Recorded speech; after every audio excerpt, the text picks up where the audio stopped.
Vamos então agora para a pergunta 335. Pergunta de Kardec. Cabe ao espírito a escolha do corpo em que encarne ou somente a do gênero de vida que lhe sirva de prova? O espírito responde: pode também escolher o corpo, porquanto as imperfeições que este apresente ainda serão para o espírito provas que lhe auxiliarão o progresso, se vencer os obstáculos que lhe oponham. Nem sempre, porém, lhe é permitida a escolha do seu invólucro corpóreo, mas, simplesmente, a faculdade de pedir que seja tal ou qual. Então, nós estamos tratando aqui nessa questão da escolha do corpo. Nem sempre o espírito que reencarna escolhe o corpo, como ficou claro, e cabe aos benfeitores, muitas vezes, revelar ou não certos detalhes, porque se ele revelar todos os detalhes, pode ser que o espírito recue diante da prova. Os benfeitores estudam as provas de acordo com o espírito que vai reencarnar. Às vezes, são-lhe sugeridos vários modelos com deficiência, e o espírito pode então escolher as provas que pensa suportar nos caminhos da Terra. E quando ele não escolhe, quando não for permitido escolher a sua forma e harmonia, né? Então vamos agradecer a Deus pelo que nos foi entregue, porque Deus sabe o que precisamos mais neste momento, né? Muitas vezes não é nos dado escolher determinadas provas, mas é necessário que nós tenhamos essas provas. Isso que precisa ficar bem claro. No capítulo 11 da Gênese, a união do princípio espiritual à matéria, né, tratado naquele livro por Allan Kardec, diz assim: o corpo é simultaneamente envoltório e instrumento do espírito. A ação do espírito sobre a matéria se dá pela ligação do envoltório fluídico perispirítico. Então, na pergunta 336, que nós vamos ler agora, antes, porém, da 36, tem uma pergunta A, da 335. Poderia o espírito recuar à última hora, tomar o corpo por ele escolhido? Se recusar, sofreria muito mais do que aquele que não tentasse prova alguma, né? Então, ele vai ter que esperar outra oportunidade. A 333. Poderia dar-se não haver espírito que aceitasse encarnar numa criança que houvesse de nascer? Deus, responde o espírito, isso proveria. Quando uma criança tem que nascer vital, está predestinada sempre a ter uma alma. Nada se cria sem a criação presida um desígnio. Então, esse presidindo os desígnios significa que o corpo em formação obedece à influência do próprio perispírito, né? O corpo não se forma ao acaso, né? Como nada no universo é ao acaso, né? Tudo é sob orientação, tudo tem uma finalidade, né?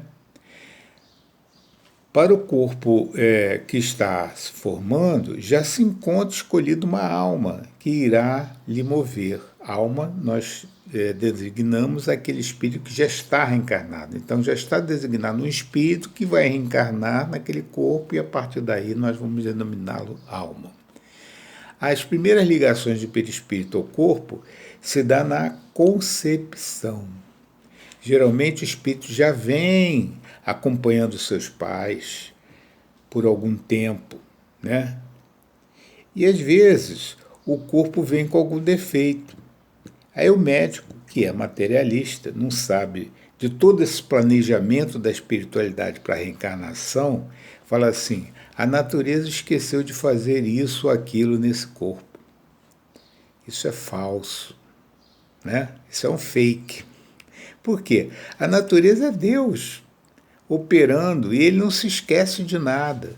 Se houver falha, foi e é proposital para que haja justiça, para que essa justiça seja cumprida num clima de amor. Então, Deus não é Deus de limitações, né?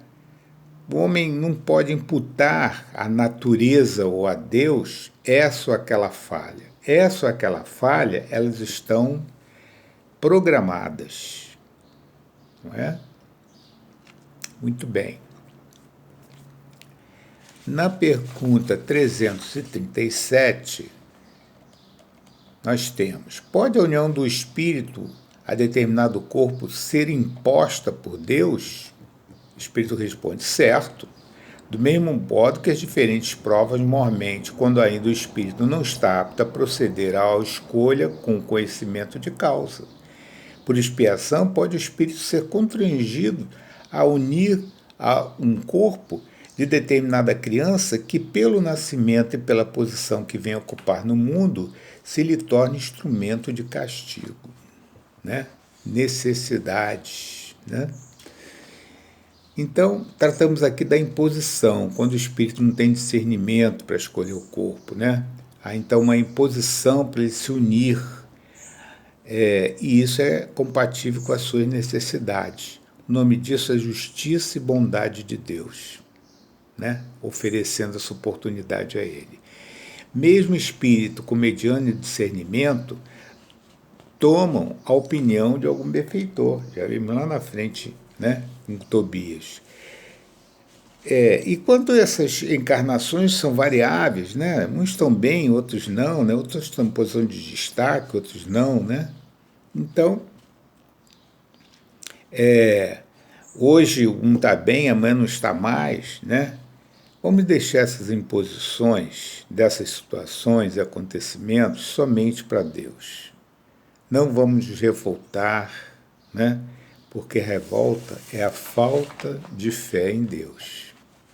A pergunta 338 pergunta assim: se acontecesse que muitos espíritos se apresentassem para tomar determinado corpo destinado a nascer, que é o que decidiria sobre o qual deles pertenceria o corpo? Então, vários querem reencarnar naquele corpo.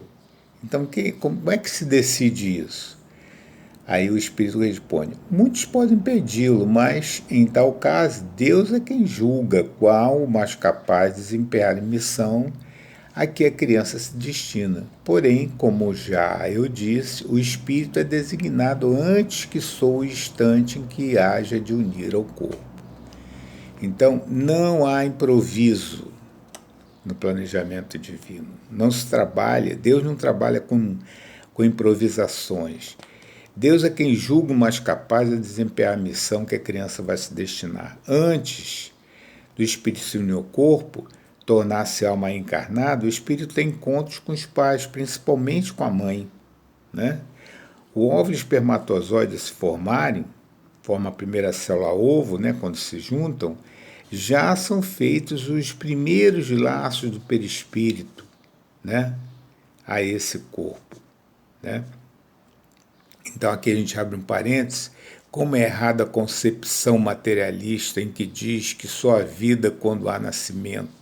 Não, há vida já dentro do útero. E quando nós nos insurgimos através do aborto provocado, junto a esses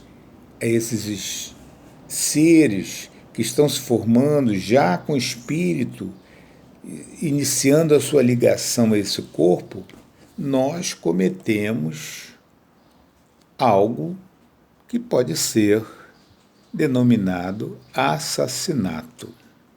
É isso que a orientação dos benfeitores nos esclarece, né? A pergunta 339, no momento de encarnar, o espírito sofre perturbação semelhante à que experimenta ao desencarnar? Aí o espírito fala assim: muito maior e, sobretudo, mais longa. Pela morte, o espírito sai da escravidão, pelo nascimento ele entra nela. Então, a gente vê que essa perturbação a reencarnar ela existe, maior do que na morte. Esse sofrimento é a graça que recebemos, e todas as lutas que travamos na carne também são graças do céu em favor de nós mesmos. Assim estaremos aliviando-nos das mazelas cometidas no passado, não é? Através desses sofrimentos. No livro Alma da Matéria, da doutora Marlene Nobre, ela detalha um pouco mais essa perturbação.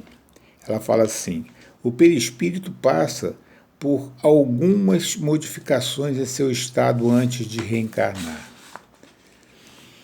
Então, a sabedoria divina, que tudo prevê, faz com que o bebê fique mergulhado num líquido amniótico. Isso possibilita que haja uma adequação da força gravitacional do mundo espiritual, que é diferente à força gravitacional aqui do mundo físico. Então, para que haja essa adaptação, o bebê fica mergulhado naquela bolsa amniótica, né? Assim também acontece com o cérebro dentro do líquido céfalo-raquidiano, diminuindo o impulso gravitacional. Além disso, continua ela, o espírito, para se fixar em um embrião, terá de sofrer uma redução volumétrica do corpo espiritual.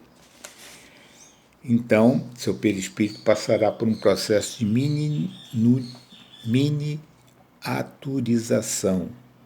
Ele vai diminuindo o seu volume, né? Vai ficando uma miniatura, né? Ele, assim,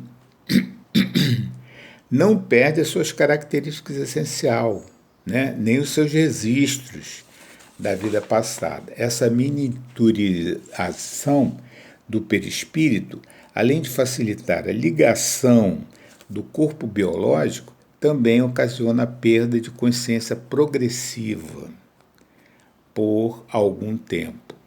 Kardec, lá na Gênese, no capítulo 7, Encarnação dos Espíritos, fala assim: o estado de perturbação do espírito aumenta à medida que os laços se apertam.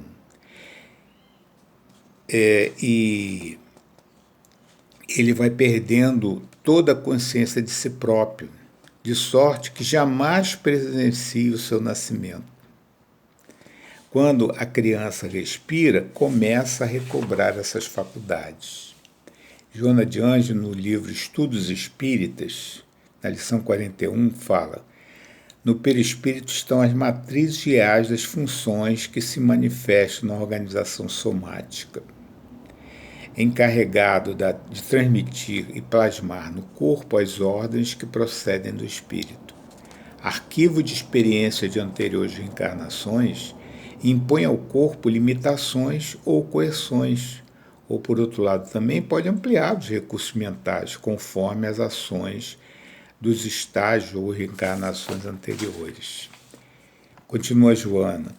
No perispírito são localizadas a origem das patologias de ordens físicas e psicológicas, refletindo o passado do homem na forma de tendências do presente, pode libertar-se das fixações negativas ou pode aumentá-las. Experiências venais brutalizam, desequilibram os centros vitais. Então, há uma distonia, e essa distonia faz com que surjam as enfermidades insolúveis. Mas, por outro lado, ações enobrecidas e pensamentos superiores oferecem potenciais elevados, libertam das paixões.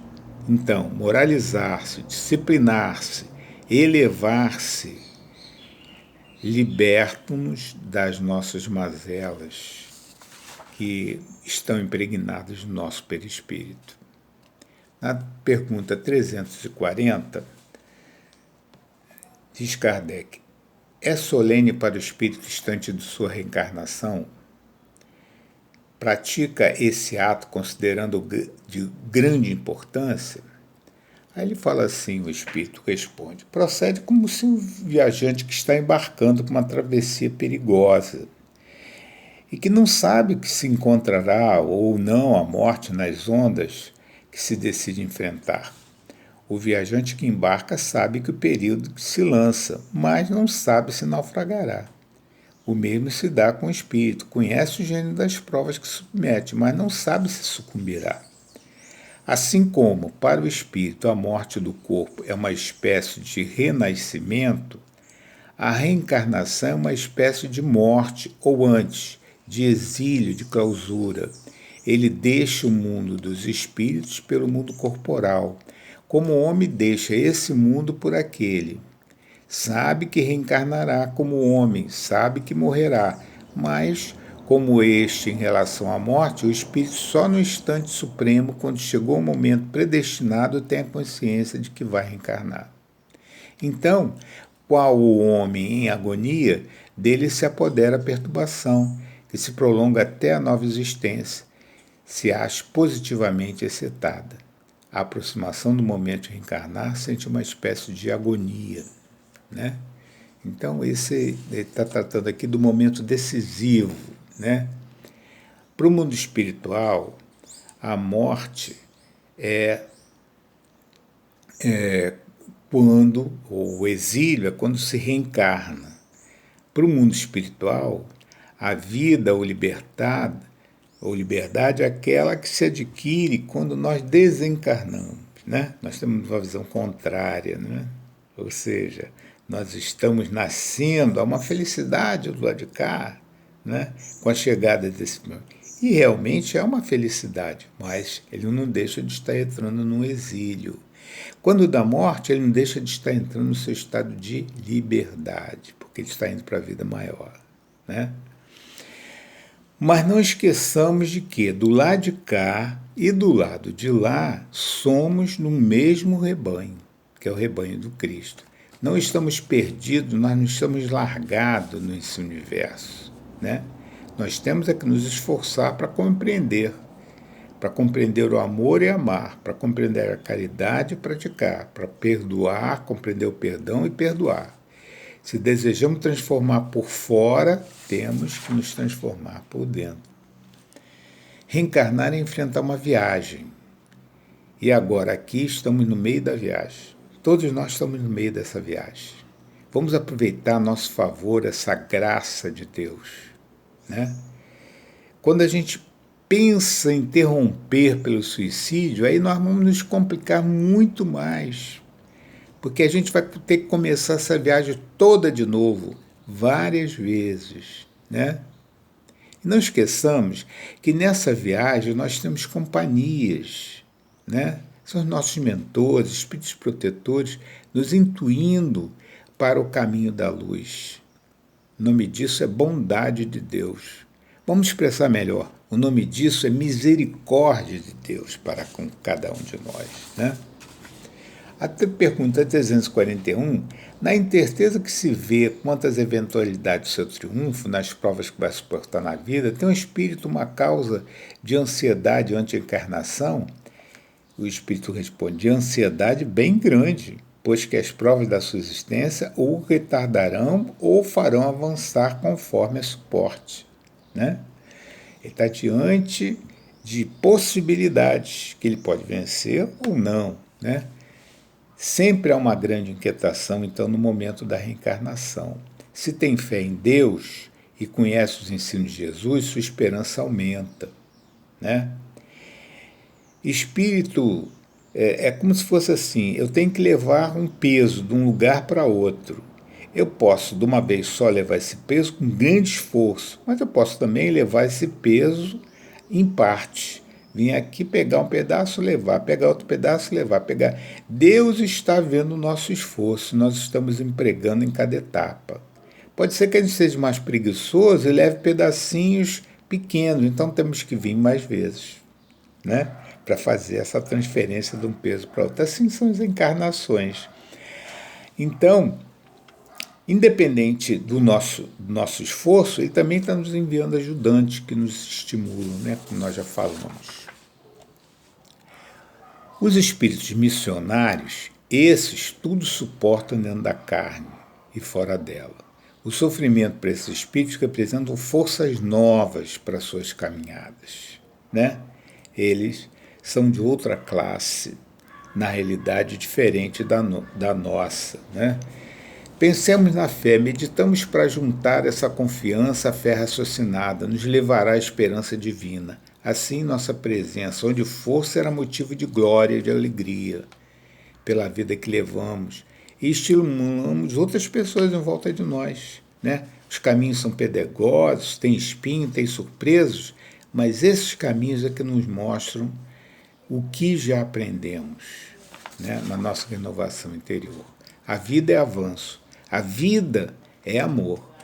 Amando e avançando, seremos um dia, imitando Cristo, o sol para a caminhada de muitos, assim como seremos o sol para nós mesmos. A 342, no momento de reencarnar, o espírito acha acompanhado de outros espíritos, seus amigos, que vêm assistir a partida do mundo incorpóreo, como vêm recebê-lo quando para lá volta. Aí o espírito responde: depende da esfera a que pertence. Se já nas que reina a afeição, os espíritos que lhe querem o acompanham até o último momento, animam mesmo que segue muitas vezes os passos afora. Então, os amigos chegam para desejar boa viagem, né? Mas pode também chegar os inimigos, né? Que praguejam, que emitem vibrações negativas. Se o reencarnante não educou sua mente, né? Nos moldes do amor e da amizade, então vai ser complicada essa despedida, né? Essa educação pode ser feita aqui e agora, como a gente já falou, né? Estudando, vigiando, orando, amando, para melhor compreender os deveres que Deus nos oferece. Não desdenhamos na terra nada, não desdenhamos os superiores, os inferiores, não desdenhemos as plantas, os animais, tudo vive, tudo serve, tudo nos auxilia e temos que retribuir com o melhor a cada um de nós. No momento da reencarnação, sempre teremos companhias de acordo com os nossos sentimentos. É aquele ditado: diga-me com quem andas, que eu te direi quem é. Né? A pergunta 243: o que vemos em sonho que nos testemunha afeto e que nos apresentam com desconhecidos semblantes? São alguma vez espíritos amigos que nos seguem os passos na vida? Muito frequentemente são eles que vos vêm visitar, como ides visitar um encarcerado, né? Então, o sono, nós encontramos amigos orientadores espirituais, os assuntos conversados ficam na inconsciência e depois passa para o nosso consciente e aparece como se fossem pensamentos nossos, né? Lá no futuro, nós vamos desdobrar com mais facilidade. Aí nós teremos consciência maior dos nossos encontros, né? Por enquanto, eles são muito raros. Essa consciência é muito rara, porque a gente gasta bastante energia para fazer esse processo. A última pergunta, 344, ela fala assim: em que momento a alma se une ao corpo? A união começa na concepção, mas só é completada por ocasião do nascimento. Desde o instante da concepção, o espírito designado para habitar certo corpo, a esse se liga por um laço fluídico, que cada vez mais vai se apertando até o instante que a criança vê a luz. O grito do recém-nascido solta, anuncia que ele conta no número dos vivos e dos servos de Deus. Então, já vimos que não há acaso na formação do corpo, todo o processo é operado por especialistas da espiritualidade, pela vontade de Deus e por supervisão de Jesus, né? A criança ao nascer são apertados vários laços fluídicos do perispírito, né? Vão sendo apertados ao longo da infância, da adolescência, até chegar plenamente aos 21 anos, quando se finaliza essa ligação. Nós, então agora, já sabemos que vamos passar para reencarnar, né? E é bom irmos nos preparando desde já.